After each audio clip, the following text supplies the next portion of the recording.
तो इसी प्रवेश करुचे ते एठी भगवान कहउछन्ती जे अपि अन्य देवता भक्ता जे अपि अन्य देवता भक्ता जजन्ते श्रद्धया निताः ते अपि मामेव कौन्तेय जजन्ति अविधि पूर्वकम्।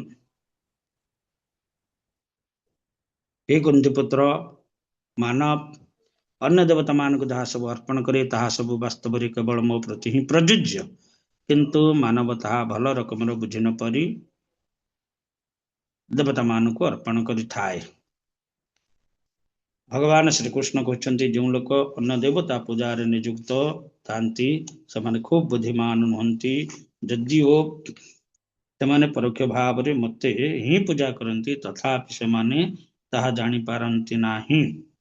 उदाहरण स्वरूप व्यक्ति गछर मूल रे पानी न देई गछर डाल पत्र आदि रे पानी ढाले तेबे से बुझाजिब जे तार यथेष्ट ज्ञान अभाव रे बा पालनीय विधि को पालन न करी एपरि करुछि।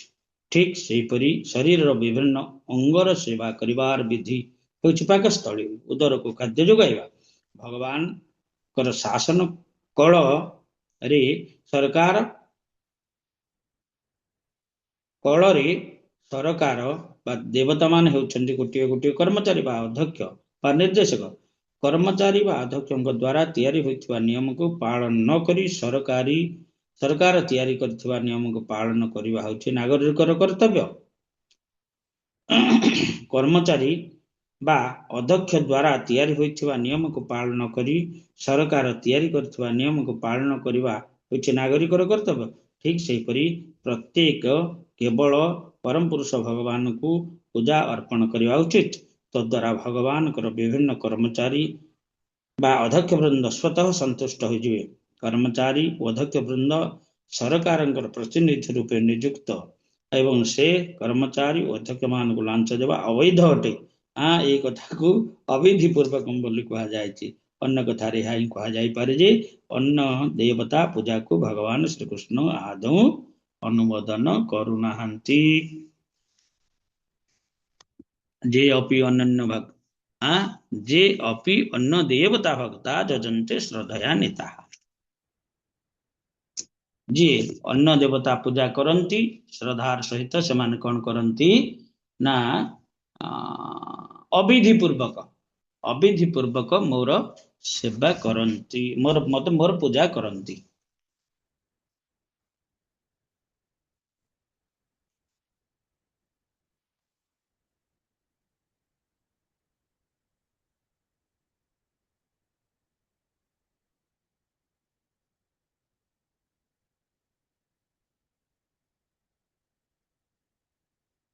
एठी हरिनाम चिंतामणि रे कथा कहा जायछि जे आमर गोटे नाम अपराध अच्छी अर्थात देवता मानकर नाम को भगवान का नाम सहित समान करवा समान मन करवा।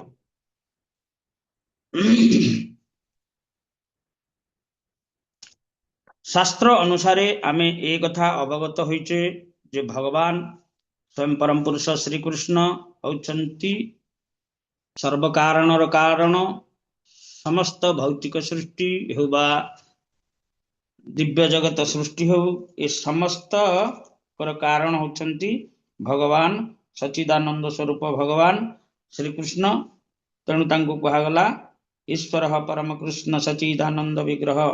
ईश्वर परम अर्थात परमेश्वर भगवान और जेते ये ब्रह्मांड मानकर सब ईश्वर अछंती बा प्लानेट मानकर सब ईश्वर अछंती ये समस्तंकर होउछंती नियंत्रक परमेश्वर।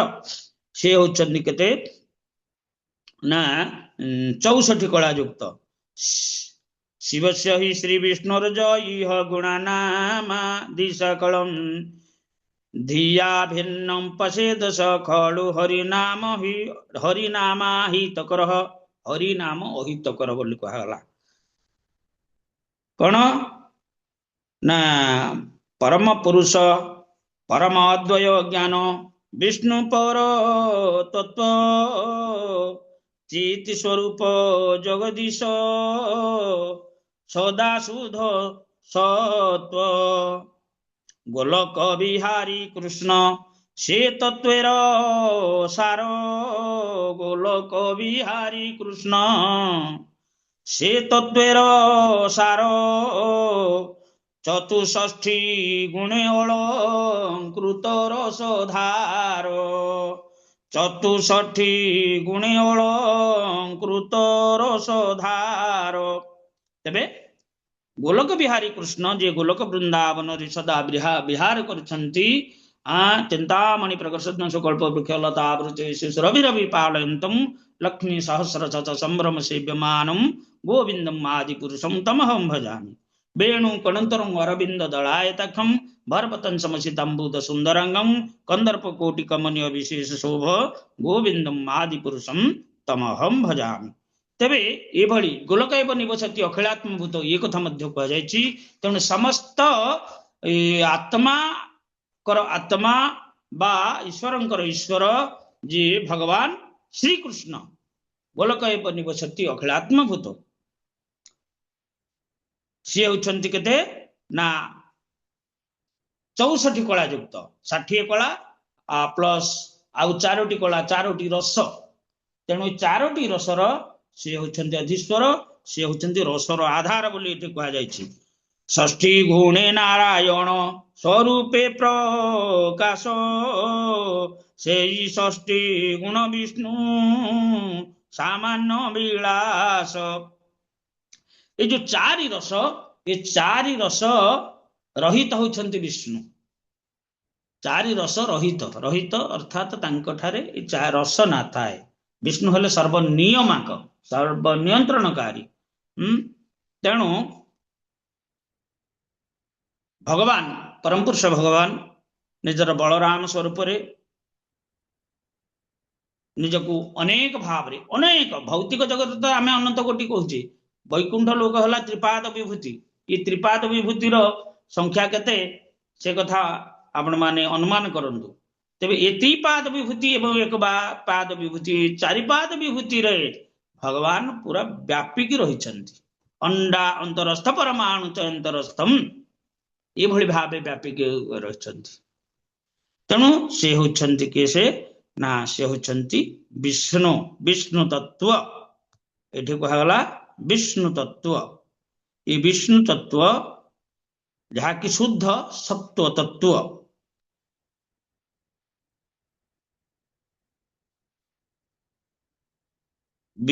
ବିଷ୍ଣୁ ରଜେ ବିଭିର୍ନାଂଶ, ଇଏ ଶ୍ୱାଂଶ କଥା କୁହାଗଲା। କଣ ନା ଷଷ୍ଠୀ ଗୁଣେ ନାରାୟଣ ସ୍ୱରୂପେ ପ୍ରକାଶ, ସେଇ ଷଷ୍ଠୀ ଗୁଣ ବିଷ୍ଣୁ ସାମାନ୍ୟ ବିଳାସ। ପୁରୁଷାବତାର ଆର ଶ୍ୱାଂଶ ଅବତାରେ, ପୁରୁଷାବତାର ଆଉ ଶ୍ୱାଂଶ ଅବତାରେ ସେଇ ଷଷ୍ଠୀ ଗୁଣ ସ୍ପଷ୍ଟ କାର୍ଯ୍ୟ ଅନୁସାରେ। ଶ୍ୱାଂଶ, ଶ୍ୱାଂଶ କୋଉମାନଙ୍କୁ କହୁଛେ? ହରେ କୃଷ୍ଣ। ଶ୍ୱାଂଶ କିଏ? ଭଗବାନଙ୍କର।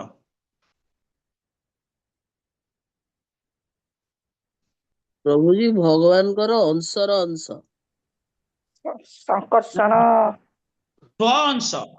ଏଟା ସ୍ୱଅଂଶ, ଅଂଶର ଅଂଶ ନୁହଁ। ଅଂଶର ଅଂଶ ତ କଳା। ସ୍ୱଅଂଶ ହଉଛନ୍ତି ଇଏ ଭଗବାନ ବିଷ୍ଣୁ। ଯେତେକ ବୈକୁଣ୍ଠ ପ୍ଲାନେଟ ସବୁ ଅଛି, ସେ ପ୍ଲାନେଟରେ ଭଗବାନ ନିଜର ସ୍ୱଂଶ ରୂପେ ଅବସ୍ଥାନ କରିଛନ୍ତି।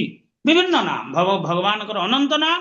ଏ ଅନନ୍ତ ନାମ ଭିତରେ କୋଉଠି ମୁରାରୀ, କୋଉଠି କୃଷ୍ଣ, କୋଉଠି ନାରାୟଣ, କୋଉଠି ଅଚ୍ୟୁତ, କୋଉଠି ଦାମୋଦର, କୋଉଠି ଅକ୍ଷୟ, କୋଉଠି ଋଷିକେଶ, ଏଭଳି ଅନେକ ନାମ, ଯେତେ ନାମ ଅଛି ଅସଂଖ୍ୟ ନାମ। ଭଗବାନ ସବୁ ନାମ ଗୋଟେ ଗୋଟେ ନାମ ଧାରଣ କରି ଏ ପ୍ରତ୍ୟେକ ବୈକୁଣ୍ଠ ପ୍ଲାନେଟରେ, ବୈକୁଣ୍ଠ ପ୍ଲାନେଟରେ, ଭୌତିକ ପ୍ଲାନେଟ ନୁହଁ, ବୈକୁଣ୍ଠ ପ୍ଲାନେଟରେ ଭଗବାନ ସେଇଠି ବିରାଜମାନ ଅଛନ୍ତି।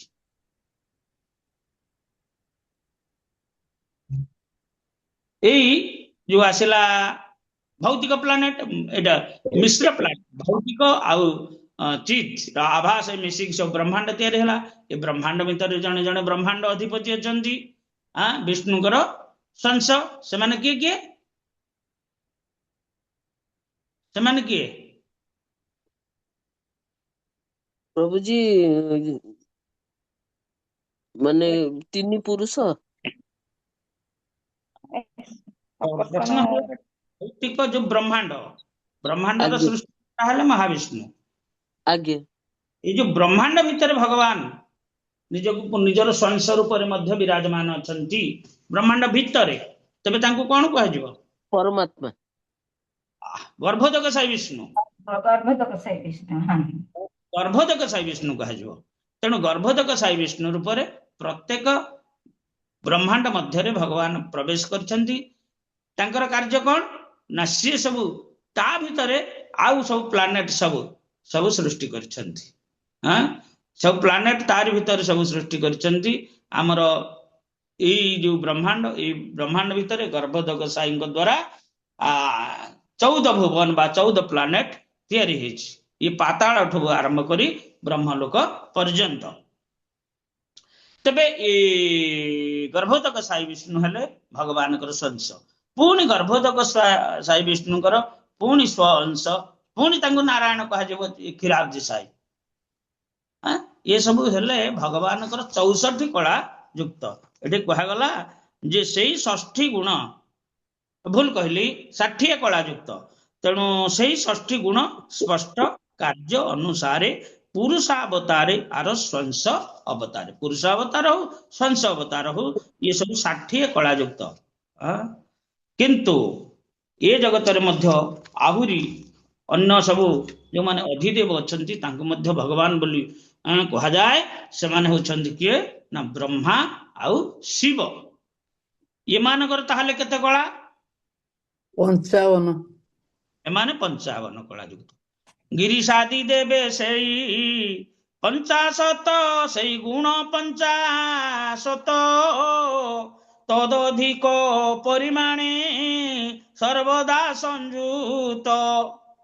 ତଦ୍ ବ୍ୟତୀତ ଆର 5 ଗୁଣ ଅଂଶ ମାନେ ପ୍ରକାଶିତ আছে তব বিচিত্র বিধানে। ତେବେ ये गिरीश आदि अर्थात शिवजी और ब्रह्मा जी एमाने 55 कला युक्त। तद व्यतीत आर 5 गुण अंश माने आउ जो 5टा कोठी के 56 हो पारे 57 हो पारे एभली सब विद्यमान। किंतु गिरीशादि देवता विभिन्नांश सेमाने मध्य सामान्य जीव नुहंती। माने मिश्र तत्व रे जाउछंती। एमाने सब मिश्र तत्व, विष्णु तत्व रे सब विष्णु नारायण पर्यंत बा क्षीराब्जी साई विष्णु को पर्यंत सब विष्णु तत्व। आउ तांको स्वांश कहगला। आउ गोटे भगवान कर आउ गोटे अंश ताको विभिन्नांश कहजिवो। विभिन्नांश अर्थात अंशर अंशर अंश ताको विभिन्नांश कहजिवो। से होउछंती समस्त जीव माने। ए जीव माने केते?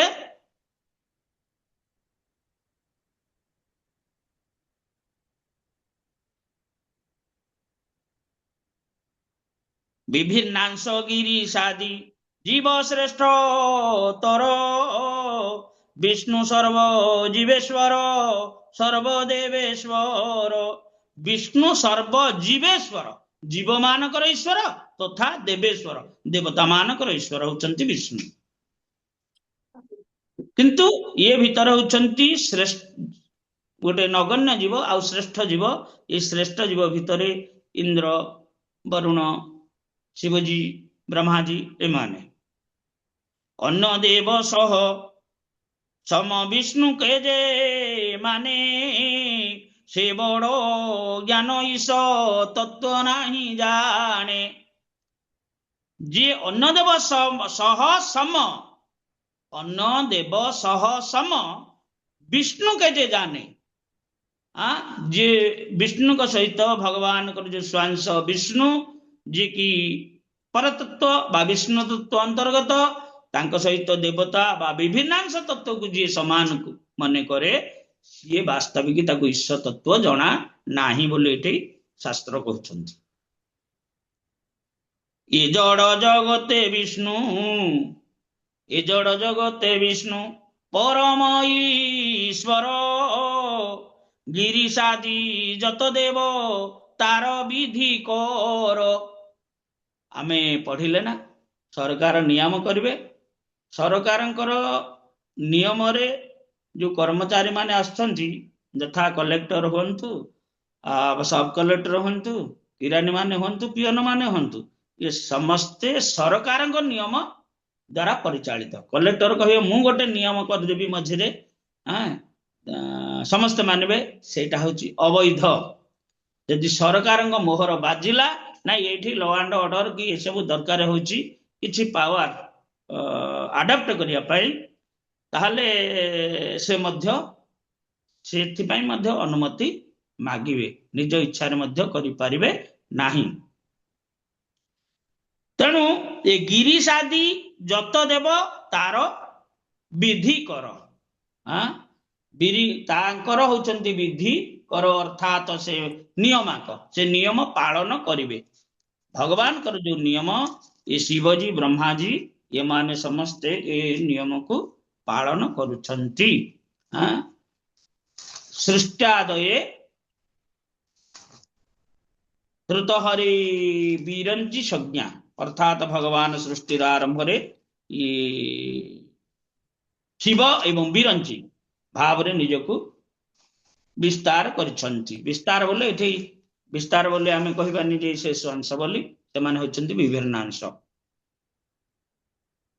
केह बोले मायार त्रिगुणे त्रिदिवेश सर्वदास मान ब्रह्म तत्व सविशेष ब्रह्म तत्व अनुसारे त्रिदेवेश अर्थात तीन देव ईश बा तीन ईश जो कि ब्रह्मा विष्णु शिव ब्रह्मा विष्णु महेश्वर बोली कहूचे एमाने मायार त्रिगुण रे जोगु जो धारण करछंती बोली यांकु समान करा जिवो गोटे आसन रे पूजा करा जिवो एटी शास्त्र अनुसार ताहाको किभली खंडन करा जाउची ना शास्त्र सिद्धांते तबु पूज्य नारायण ब्रह्मा शिव सृष्टि लय कार्यर कारण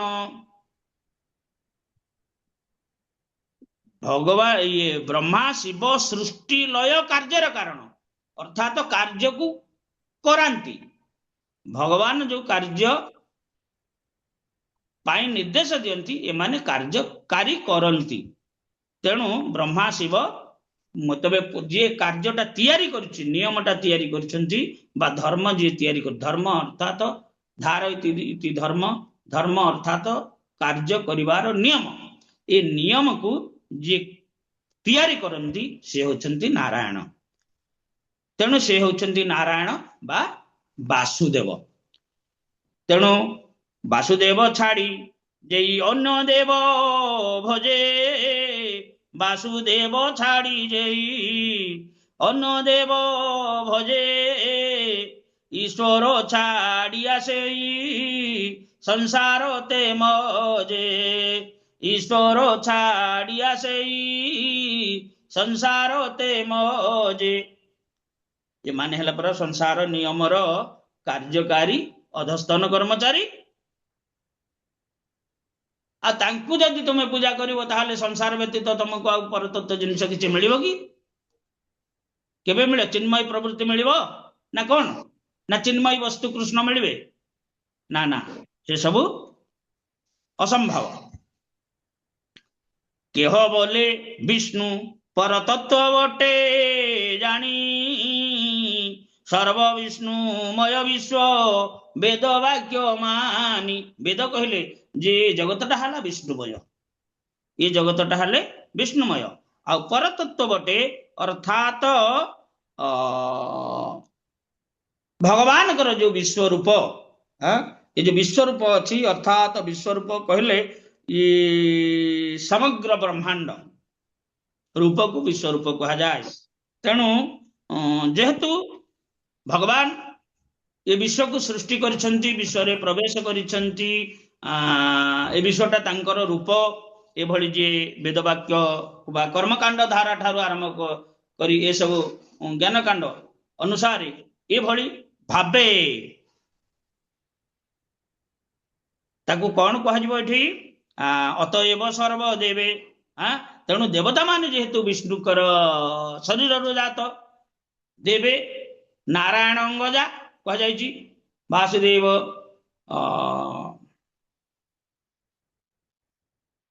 ବାସୁଦେବ ପରାଭକ୍ତି, ବାସୁଦେବ ପରାଯୋଗ, ବାସୁଦେବ ପରାଗତି, ବାସୁଦେବ ପରାଧର୍ମ, ଏସବୁ କଥା କୁହାଯାଇଛି।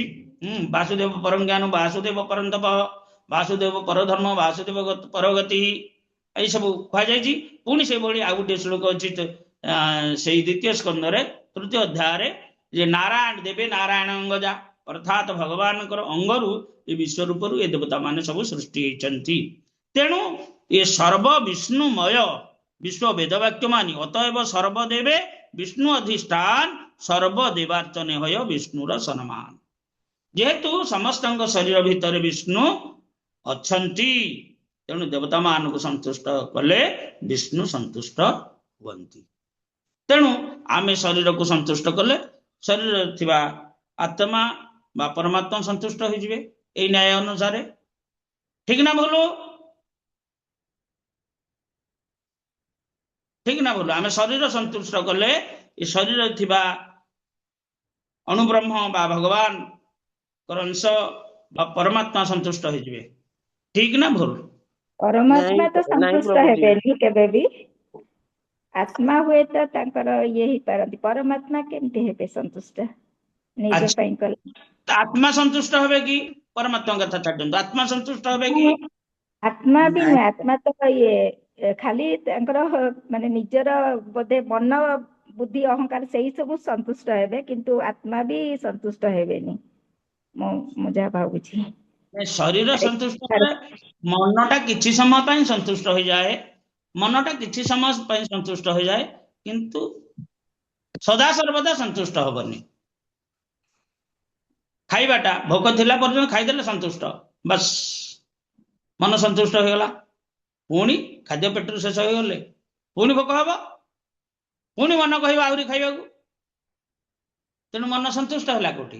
ଇଏ ଜଗତରେ ଇଏ ସ୍ୱଳ୍ପ ସମୟ ପାଇଁ ଏସବୁ ଯୋଉ ଅଛନ୍ତି ଅନ୍ତଃକରଣ ବା ଇନ୍ଦ୍ରିୟ ମାନେ, ଏମାନେ ସମସ୍ତେ ସ୍ୱଳ୍ପ ସମୟ ପାଇଁ ସନ୍ତୁଷ୍ଟ ହୁଅନ୍ତି। ଆଉ ଆତ୍ମା ସହିତ ୟାଙ୍କର ତାଙ୍କ ସମ୍ପର୍କ ନାହିଁ, କାରଣ ଆତ୍ମା ହେଲା ଚିନ୍ମୟ ବସ୍ତୁ। ଆତ୍ମା ହେଲା ଚିନ୍ମୟ ବସ୍ତୁ, ବିଭିନ୍ନ ଅଂଶ ଅର୍ଥାତ୍ ଭଗବାନଙ୍କର ଅଂଶର ଅଂଶ ଚିନ୍ମୟ ବସ୍ତୁ। ତେଣୁ ଚିନ୍ମୟ ବସ୍ତୁ ହିସାବରେ ସେ ଇଏ ଶାରୀରିକ କାର୍ଯ୍ୟରେ ସନ୍ତୁଷ୍ଟ ହୁଏ ନାହିଁ। ତେବେ ଯଦି ଦେବତା ମାନଙ୍କୁ ପୂଜା କରିବା, ତାହେଲେ ଦେବତା ମାନଙ୍କ ଭିତରେ ଥିବା ଏଇ ଯୋଉ ଅଣୁବ୍ରହ୍ମ ଶିବା କେମିତି ସନ୍ତୁଷ୍ଟ ହେବେ? ସେମାନେ କେମିତି ସନ୍ତୁଷ୍ଟ ହେବେ? ତେଣୁ ଅତଏବ ସର୍ବଦେବେ ବିଷ୍ଣୁ ଅଧିଷ୍ଠାନ, ସର୍ବଦେବାର୍ଚ୍ଚନେ ହୟ ବିଷ୍ଣୁର ସମ୍ମାନ। এই সিদ্ধান্তটি সম্পূর্ণ ভুল। এই তো নিষেধ বাক্য, এই তো নিষেধ পর বাক্য বিধি নয়, অন্য দেব পূজার নিষেধ এই হয়। এই তো নিষেধ পর বাক্য, কেবল নিষেধ বাক্য নুহ, নিষেধ পর বাক্য। তেণু ই সর্বাদৌ এই বাক্য जो ऊपर कहगला जे सर्वदेव अतएव सर्वदेव विष्णु अधिष्ठान, सर्वदेवर्चने हो विष्णुर सम्मान, ये वाक्यटा संपूर्ण भूल। सर्व विष्णुमय विश्व एक था बोलिले, विष्णु पूजा कले सर्व देव पूजा मिले। सर्व विष्णुमय विश्व ये कथा बोलिले, यार अर्थ एटी कहगला जे सर्व विष्णुमय विश्व एक कथा बोलिले, सर्व विष्णु पूजा कले सर्व देव पूजा मिले। एटा होची यार सर्व विष्णुमय विश्व बोली जहा कहा जायछि, तार प्रकृत अर्थ होछि एटा। विष्णु को पूजा कले समस्त प्राप्त हेबे। सरकार को जदि टैक्सटा सरकार पाखु गला, ताले से समस्त को कौन करिवे ना सालारी प्रदान करिवे। जदि सालारीटा ही बाटर अटकी जीव, ताहले कौन हला? सरकार पाइबे ना समस्त को सालारी प्रदान करि परिबे, दरमा दे परिबे कि सरकार? तेणु यही न्याय अनुसार जदि सरकार होचंती टैक्सर मालिक, टैक्सटा डायरेक्ट सरकार पाखु जीव, सरकार हुंडी की जीव, सरकार से समस्त को जहा प्रदान करेंगे। आ जदि बाटर सब जाक रहीगला ताहले सरकारी कार्यर उल्लंघन करागला। ठीक से सिद्धांत अनुसार सर्व विष्णुमय विश्व वेदवाक्य मानी अतएव सर्वदेवे विष्णु अधिष्ठान ये जो कथा कह जाइछि एटा ठीक हेले मध्य सर्वदेवार्चने होय विष्णुर सम्मान एई तो निषेध वाक्य एटा होछि भूल वाक्य। सर्व विष्णुमय विश्व कथा बोलले विष्णु पूजा कले सर्वदेव पूजा मिले। तेणु विष्णु को पूजा कले जेहेतु विष्णु होचंती ए भौतिक जगतर कारण तांको पूजा कले समस्त देव प्राप्त हेबे। तरु मूले जल देले शाखार उल्लास तरु मूले जल दिले शाखार उल्लास पलवे ढालिले जल वृक्षेर विनाश।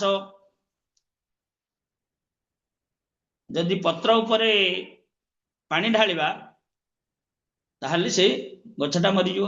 अच्छा गोटे गछ उपुड़े के आनले ता मूलटा को जदि पानी रे भिजै के रखिबा ताहले से किछि समय पई सतेज रहिबो। नाही मूलटा उपरु करिकी ता पत्र गुडाकर पानी रे बुडेबा ताहले से गछ बंचिबो कि? पत्र पाइबनी। पत्र से पानी पाई परिबनी केवल मूल द्वारा ही ता कांड कांड जरिया रे सब पत्र जो सूक्ष्म शिरा अछि सेठिकी ताहा जाई परिबो। हाँ माता जी तो जानते बटनी प्रोफेसर हिसाब रे। नहीं प्रभु हरे कृष्ण मो बटनी रो नुहे मो जूलोजी बटनी दुईटा हाँ लाइफ साइंस दुईटा का। हाँ अच्छा सेटा हला आपण हले जूलोजी प्राणी विज्ञान प्राणी विज्ञान उद्भिद विज्ञान भी पढ़ा हुए किंतु सेमानका पुणी सेकेंड ईयर रे सेटा सेपरेट कर दियंती नले प्रथम वर्ष सब मिसी की पढ़ा हुए। तेणु अतएव पूजी विष्णु अन्य देव त्यजी ताहाते अन्य देव कार्य कार्य पूजी। हाँ तेणु विष्णु पूजा करिवो अन्य मानकु कोन करिवो सम्मान प्रदर्शन करिवो। एई विधि वेदर सन्मत चिर दिन दुर्विपाके एई विधि छाड़े और बाचीन। इटा होची प्रकृत विधि किंतु जो माने दुर्भागा से माने कौन करंती ना ये जो सिद्धांत टाकू छाड़ी देकी उल्टेकी से माने अन्य देवता मान को पूजा करंती ताको कहा जाओ कौन ना मायावाद दोषे जीव कलियागो मने मायावाद दोषे जीव कलियागो मने बहुदेव पूजे विष्णु सामान दर्शने। विष्णु का विष्णु पूजा को गुरुत्व दबनी देवता पूजा को गुरुत्व दब। विष्णु को सामान्य भाव देवता मान सहित यदि केतबेले पूजा कर सामान्य सब ये बचबे। हाँ से अल्टर भितर ब्रह्मा शिव काली विष्णु समस्त गोटे जगार बसई दे पूजा कर समस्त गाड़ी दब कौन एटा ठीक ना भूल? माताजी माने जो माने अल्टर रे सेमती रखिदिबे करिवेनी। हाँ प्रभु जी हाँ आगे जते दंडवत प्रणाम प्रभु जी आमे जते आगे जानी नथलु से भलिया पूजा करथलु ना तेणु सेमती जते करि पाताल सिंह प्रभु अच्छा पाताल सिंह प्रभु प्रदीप प्रभु अच्छंदी की पळे नाही बोध। हाँ अच्छन तो संदेह हरे कृष्ण प्रदीप प्रभु अच्छंती लिंक रे कहीं तेणु मायावाद दोषे जीव कलियाग मने बहुदेव पूजे विष्णु सामान दर्शने। एक एक देव एक एक एक देव एक एक फल दाता। जो देवता जो दायित्व नहीं से फलटा प्रदान करेंगे अन्य देवता फल प्रदान करें। तेणु एक एक देव एक एक फल दाता सर्व फल दाता विष्णु जगतेर सकलेर पिता। हाँ सर्व फलदाता विष्णु विष्णु सब किछि प्रदान करि परिबे ଯାହା କିଛି ଚତୁର୍ବର୍ଗ ଫଳ ବା ପଞ୍ଚମ ପୁରୁଷାର୍ଥ ଫଳ ଏ ସବୁ କିଛି ବିଷ୍ଣୁ ପ୍ରଦାନ କରିପାରିବେ, ଦେବତା ମାନେ ନୁହନ୍ତି। ତେଣୁ କାମୀ ଜନ ଯଦି ତତ୍ତ୍ୱ ଜାଣିବାରେ ପାରେ, ବିଷ୍ଣୁ ପୂଜି ଫଳ ପାୟ ଛାଡେ ଦେବାନ୍ତରେ। ଯଦି ଏ ସକାମ କର୍ମୀ ଯୋଉମାନେ ଏ ଜଗତରେ ଅଛନ୍ତି ସେମାନେ ଯଦି ଏ ତତ୍ତ୍ୱ ଜାଣନ୍ତି ତାହେଲେ ସେ ବିଷ୍ଣୁ ପୂଜା କରି ଅନ୍ୟ ଦେବତା ପୂଜା ପରିତ୍ୟାଗ କରନ୍ତି। ଏଇଭଳି ଆଜିର ଏଇ ଶ୍ଲୋକର ଯାହା କିଛି ଆମେ ଭାବାର୍ଥ ହରିନାମ ଚିନ୍ତାମଣିରୁ ଆମେ ପ୍ରାପ୍ତ ହେଲେ, ଆମର ଏଇ ସିଦ୍ଧାନ୍ତରେ ଆମେ ଦୃଢ ହେଇଗଲେ ଯେ ବାସ୍ତବିକ ଅନ୍ନ ଦେବା ପୂଜା ଯୋଉଟା ଅବିଧି ପୂର୍ବକ ବୋଲି ଏଠି କୁହାଯାଇଛି। ହରେ କୃଷ୍ଣ ପ୍ରଭୁଜୀ। ପ୍ରଭୁଜୀ ଦଣ୍ଡବତ ପ୍ରଣାମ। ପ୍ରଭୁଜୀ ଆମର ଏଇ ଓଡିଆରେ ଲେଖାଗଲା ଯେ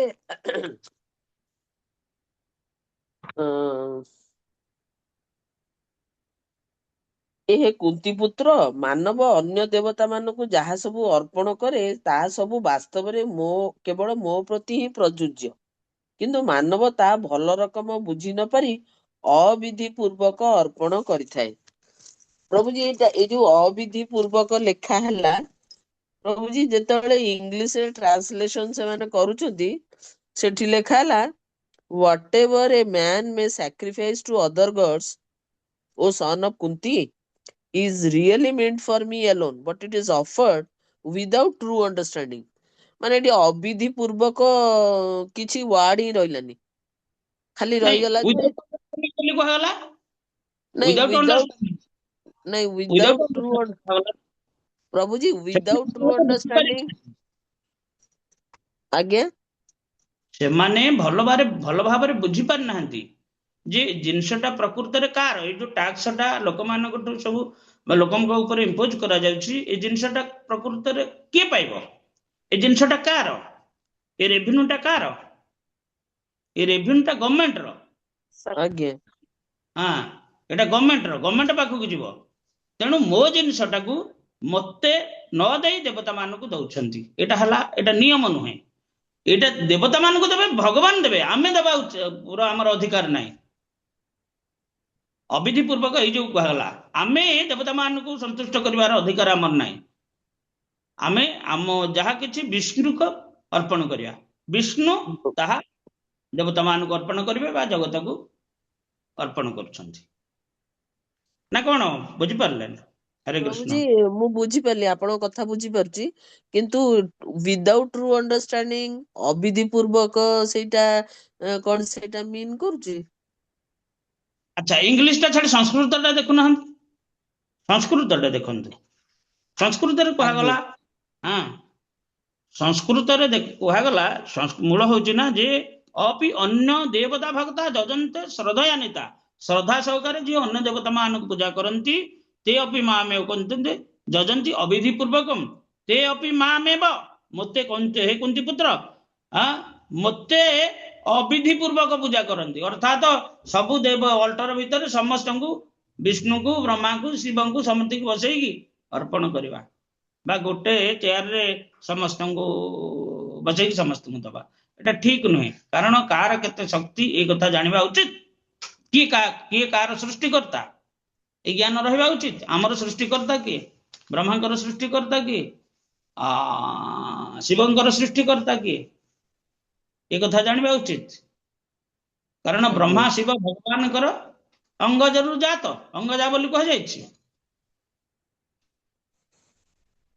ଆମେ ତ ସାଧାରଣ ଭାବେ ଜାଣିଛେ ଏଇ ଯେ ଭଗବାନଙ୍କ ଆଜ୍ଞା ନାଭିରୁ ହେଇଛନ୍ତି, ଆଜ୍ଞା ବ୍ରହ୍ମାଙ୍କଠୁ। ଏଠି ପ୍ରଭୁଜୀ ଏଠି ଅବିଧି ପୂର୍ବକମ୍ ର ଟ୍ରାନ୍ସଲେସନ ଦିଆହେଲା ଇନ୍ ଏ ରଙ୍ଗ ୱେ, କିନ୍ତୁ ଇନ୍ ଏ ରଙ୍ଗ ୱେ, କିନ୍ତୁ ତାର ଯେତେବେଳେ ଆମର ଭାବାର୍ଥ ଲେଖା ହେଲା ସେଇଟା ଛାଡି ଦେଇକି ଟ୍ରୁ ଅଣ୍ଡରଷ୍ଟାଣ୍ଡିଂ ଲେଖା ହେଲା।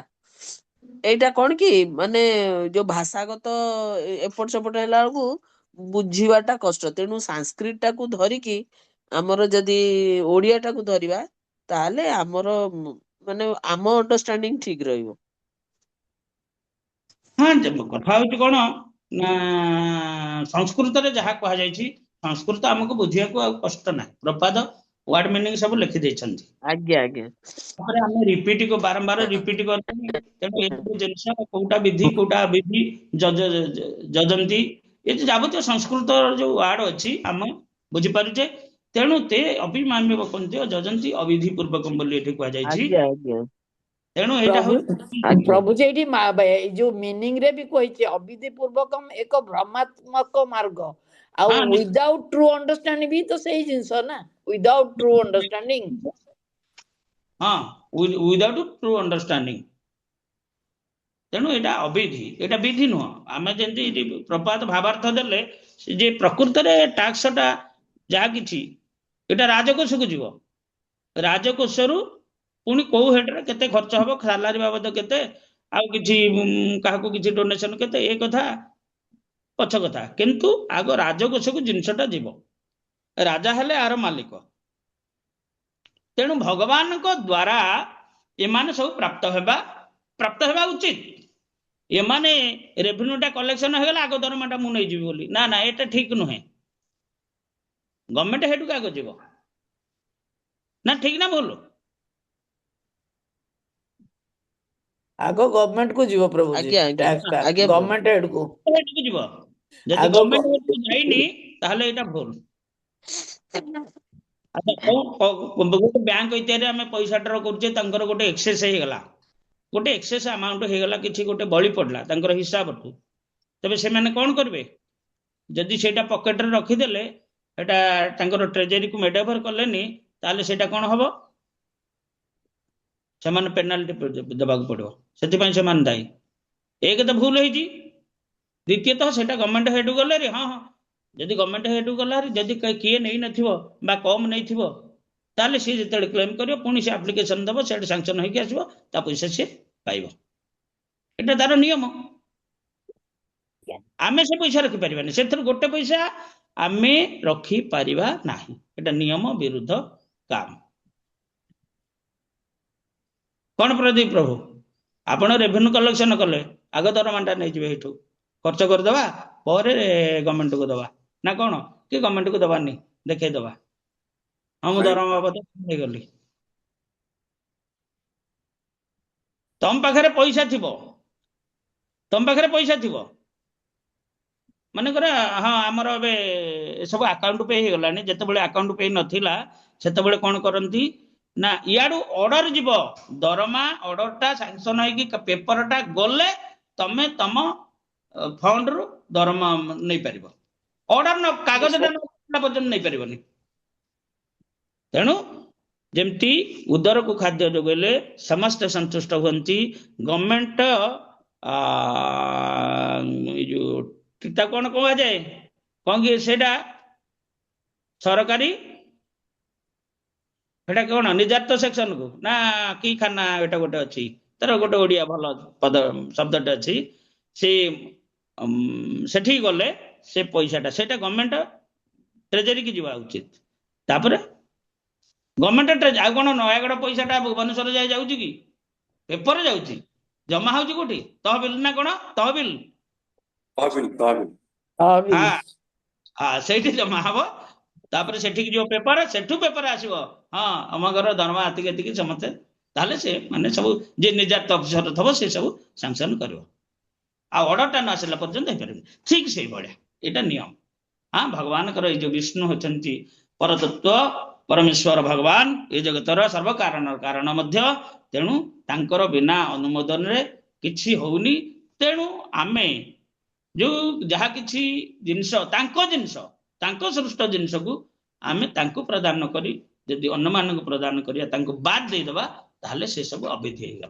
ହରେ କୃଷ୍ଣ।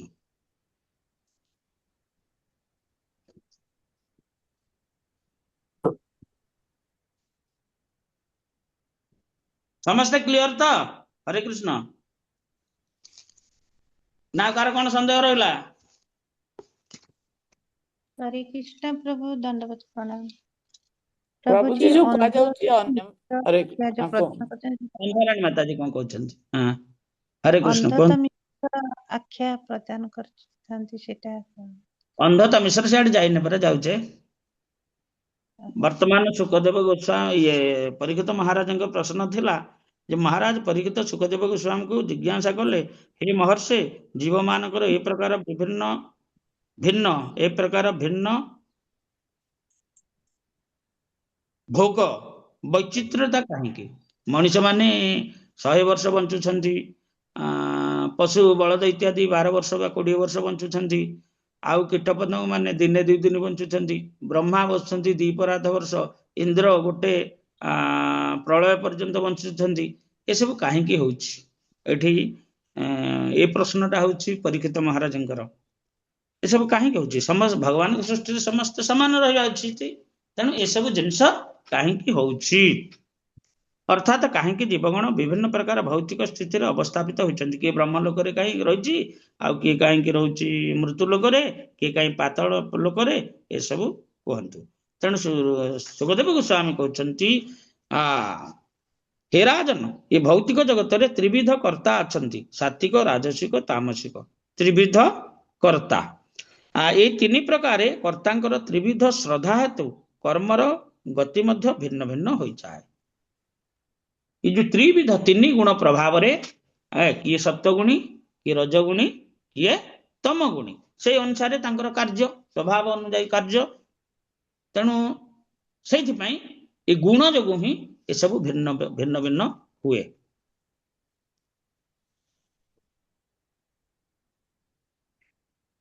सुखी राजसिक ये कहगला जे सात्विक श्रद्धा हेतु कर्मकर्ता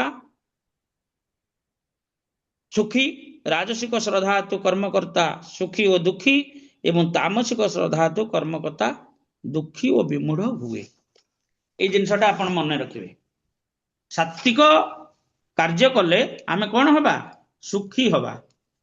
राजसिक कार्य कले सुखी एवं दुखी उभय फल प्राप्त हेबा। तामसिक श्रद्धारे सुखकर प्रश्न नहीं, केवल दुखी और विमूढ़, एक पशु भली जीवन बिताए से। यदि श्रद्धार तारतम्य थाए ताहाले समस्तंकर समस्त प्रकार गति और तारतम्य रूपे होता है, अर्थात भिन्न भिन्न सब होता है।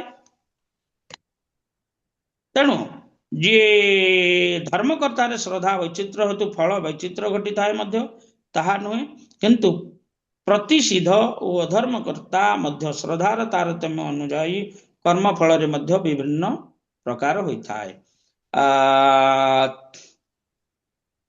ठीक से परी अधर्मकर्तार मध्य विभिन्न प्रकार नरक गति होता है।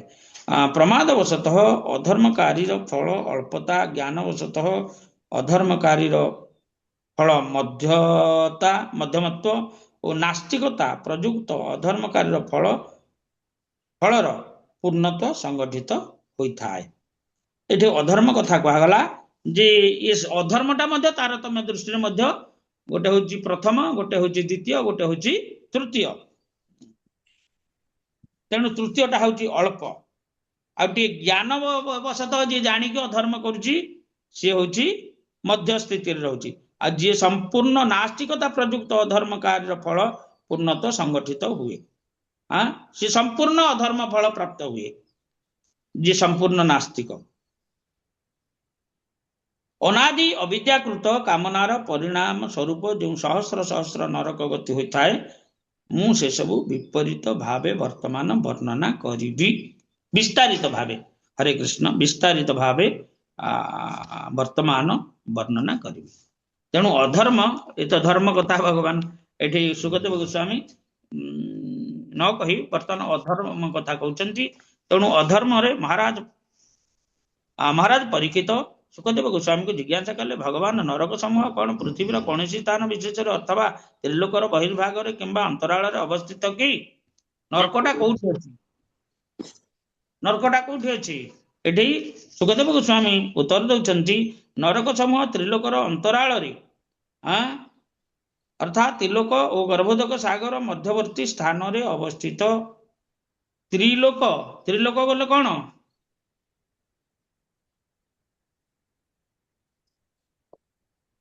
त्रिलोक त्रिलोक कहले कौन? भूलोक स्वर्गलोक। हाँ, भू ଭୂର୍ଭୁବ ସ୍ୱଃ। ଭୂଲୋକ ଭୂର୍ଭୁବ ସ୍ୱଃ। ସ୍ୱର୍ଗଲୋକ ଭୂଲୋକ ଲୋକ ଆଉ ଗୋଟେ ଅପୂର୍ବ ବୋଲେ ଗୋଟେ ଅର୍ଦ୍ଧ ସ୍ୱର୍ଗ ଅଛି ଯୋଉଠି ମାନେ ରହୁଛନ୍ତି। ଆଚ୍ଛା, ଓ ଗର୍ଭୋଦକ ସାଗରର ମଧ୍ୟବର୍ତ୍ତୀ ସ୍ଥାନ। ତାହେଲେ ଏଇ ତିନିଟା ଯୋଉ ତ୍ରିଲୋକ ଇଏ କଣ ଗୋଟେ ସରଳ ରେଖାରେ ରହୁଛନ୍ତି କି? ଦେଖିବା କଣ ହଉଛି ନା ସେଇଟା ସ୍ୱର୍ଗ ମର୍ତ୍ତ୍ୟ ପାତାଳ ହବ କି ପ୍ରଭୁଜୀ? ନାଇଁ ନାଇଁ ପାତାଳ ଶ୍ଲୋକ 5ରେ କ୍ଲିୟରଲି ଲେଖିଛନ୍ତି ପାତାଳ ନର ଲୋକ ଆଉ ଲୋକମାନେ ଗର୍ଭୋଦକର ମଝିରେ। ବ୍ରହ୍ମାଣ୍ଡର ତଳ ଦେଶରେ ଗର୍ଭୋଦକ ସାଗରରେ ଅବସ୍ଥିତ। ମାନେ ପାତାଳ ଲୋକର ଅଧ ଦେଶରେ ନର ଲୋକମାନେ ଅବସ୍ଥିତ। ଆଉ ଗର୍ଭୋଦକ ସେଇଥିପାଇଁ ସାଗର ନର ଲୋକମାନେ ପାତାଳ ଲୋକ ଆଉ ଗର୍ଭୋଦକ ସାଗର ମଧ୍ୟବର୍ତ୍ତୀ ସ୍ଥାନରେ ଅବସ୍ଥିତ। ପାତାଳ ଲୋକ ଆଉ ଗର୍ଭୋଦକର ମଝିଟା ହଉଛି ନର ଲୋକ। ହଁ କଣ କଣ ଆଉ ଥରେ କହିଲେ? ପାତାଳ ଲୋକର ଅଧ ଦେଶରେ ନର ଲୋକମାନେ ଅବସ୍ଥିତ। ବ୍ରହ୍ମାଣ୍ଡର ତଳ ଦେଶରେ ଗର୍ଭୋଦକ ସାଗର ଅବସ୍ଥିତ। ସେଇଥିପାଇଁ ନର ଲୋକମାନ ପାତାଳ ଲୋକ ଆଉ ଗର୍ଭୋଦକ ସାଗର। ବ୍ରହ୍ମାଣ୍ଡ ତଳ ବୋଲେ କଣ? ବ୍ରହ୍ମାଣ୍ଡ ତଳ ମାନେ ବ୍ରହ୍ମାଣ୍ଡ ବାଦ ଗର୍ଭୋଦକ?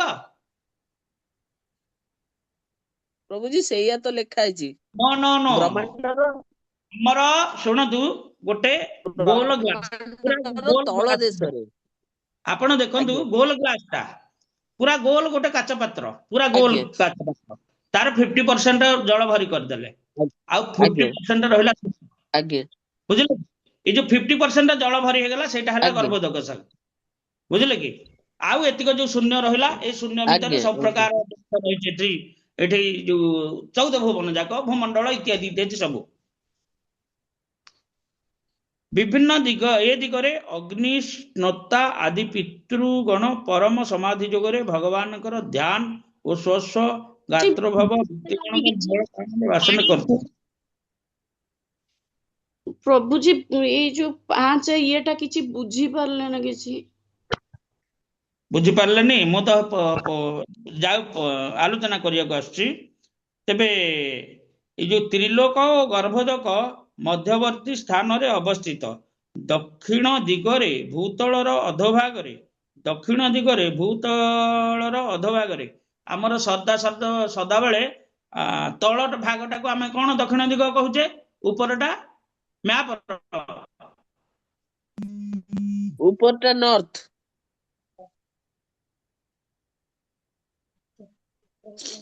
ସବୁବେଳେ ଉପରଟା ପ୍ରଭୁଜୀ ନର୍ଥ।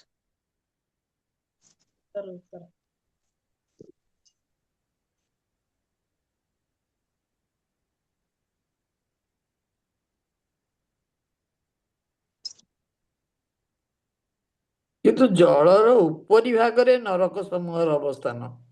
ହଁ ଜଳର ଉପରି ଭାଗ, ଜଳ ଭିତରେ ନୁହଁ।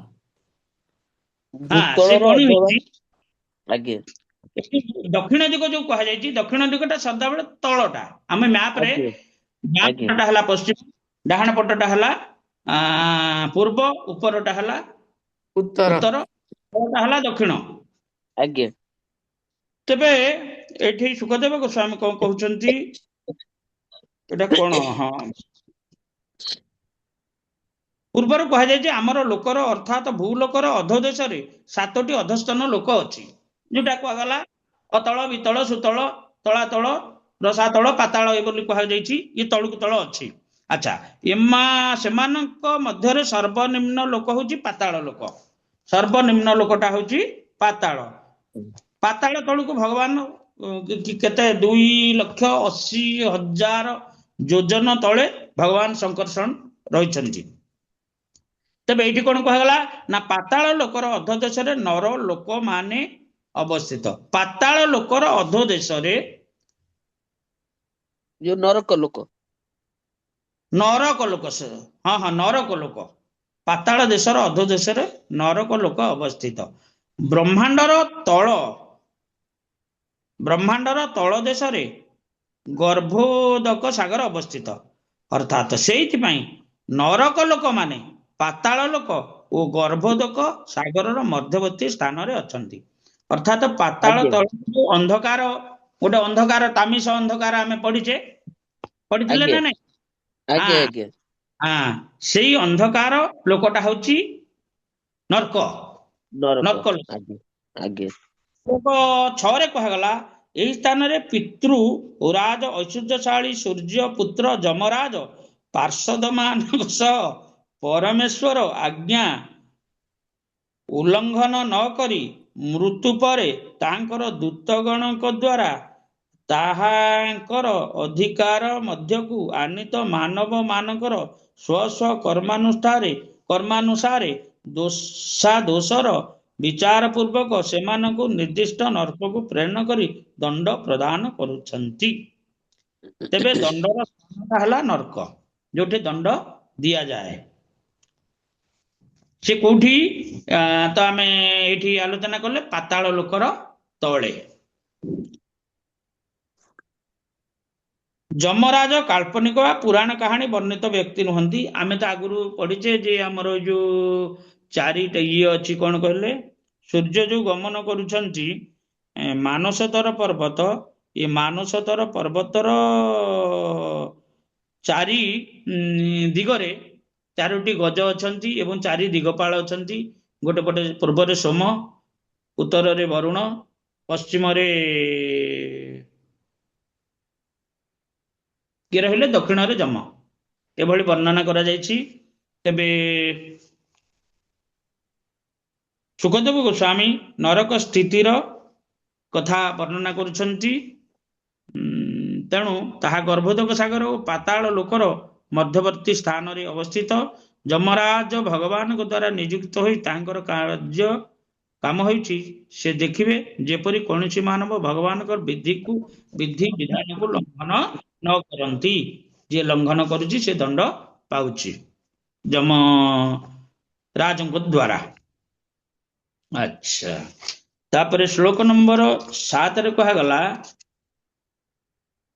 सेही स्थान रे केही केही नरक संख्या 21 बोली आउ केही केही 28 बोली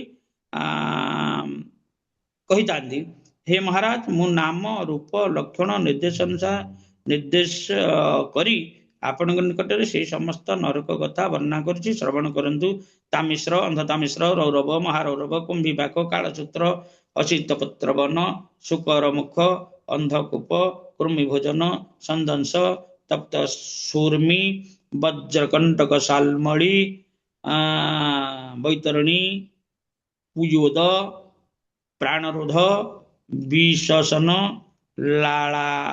लालाभक्ष सारमयादन अविचि और अयपान एई 21 नरक एतद भिन्न खार कर्दम रक्षगण भोजन शूलप्रुत दंदशुक अवट निरोधन पर्यावर्तन और सूचिमुख नामक आउ 7टी नरक अच्छी 21 7 28 सर्वमोट 28 नरक अच्छी तापरे को नरक कौन किए कौन कले कौन पाइब से कथा वर्णना होइछि आउ तेणु यही जिनस आमे पढ़िया उचित अन्य जिनस सब आमे अपहरण करवा उचित नुहे जदि अपहरण करुचे ताहले केही गोटे देखुची से हमको सही दंड प्रदान करिया पई प्रस्तुत होइके अछि हरे कृष्ण काली आमे को नरक को की कर्म कले को नरक को जीव ए कथा आलोचना करबा हरे कृष्ण जय श्रील प्रपाद की जय पुस्तक गौर भक्त वृंद की जय निताय गौर प्रेमानंदे हरि बोल हरे कृष्ण हमर कोन सुलता माता जी हरि बोल कोन कहतले सुलता माता जी